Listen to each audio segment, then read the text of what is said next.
Hello everyone, this is Joshua. Registration number UR14CS123. So this is the sixth experiment of Compiler Lab, which deals with the simulation of an assembler. So first of all, the necessary header files have to be imported, and then all the text files containing the input, the op tab, and the intermediate code have to be read by the program. So you use file reader, buffer reader for this. So this is the input for the program. Now, since there's a problem of forward reference here, a single pass assembler won't work, so there has to be two passes. So, in the first pass, the assembler scans through the program and then assigns addresses to each program statement. It does this with the help of a location counter. So, the first pass also initializes the location counter. So, it is put into strings based on the type. So, various variables are initialized here. And while the red line in the buffered reader is not equal to null, that is, there is some data in it, you split all the data into different words, and then you compare it with the keyword such as start. If it is start, then you put it in the I variable, one of the strings, and then you increment the value of I. And in the same way, you increment the addresses assigned to each of the statements, and the location. If it is not found, that location counter remains 0, and the start will be the location counter for the next thing, and you write that onto a new line. Moving on, if this does not happen, then I and j are initialized as 0, and a string named opcode is declared. So while if the length of the words found in the text file is greater than I, and if the op tab contains the words, then you split all the sentences present into single words.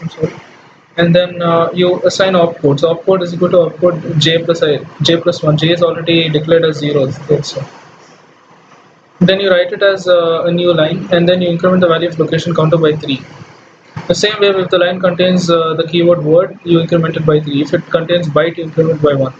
Reserve word, you use buffer writer 2 dot write, and you write it onto the location counter, and you increment the location counter accordingly. Words 2 into 3, and same way you do for reserve byte. And the length of the location counter, length of the thing will be, of course, location counter minus the start. And then you use a flush. So since the buffered writer has been used, the flush command writes it onto the file, from the buffer to the file. Then you declare string y and sumtab as null. This is the second pass. So the second pass basically converts all the words into their equivalent machine codes, so that it eliminates the problem of forward reference.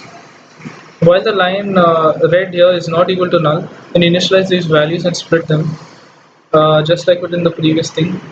And if it equals the second word, the string symbol, that is what we've declared there, will be the array j plus 1. And you replace all words with the word symbol. Same thing you do with words. If it contains start, then it's a header file, or else it's a text file. And once these two are done, then the last part will contain the E record, that is the end of the assembly program, and then you use flush again to write it from the buffer to the file. So this is the input. So once this program is run,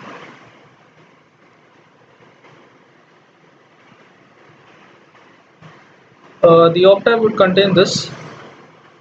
Compare it to the program here. So the corresponding machine codes have been substituted instead of alpha and beta, and the sim tab would contain all the symbols, and the output would be converted into an assembly object programs. So this is the header record, this is the text record, and this is the end record. So this is the name of the program, copy, and this starts with the starting address, and this starts with number of bytes. So it starts from 1, then goes to 6, 3, 6, 9, so on. That's it for the sixth experiment. Thank you.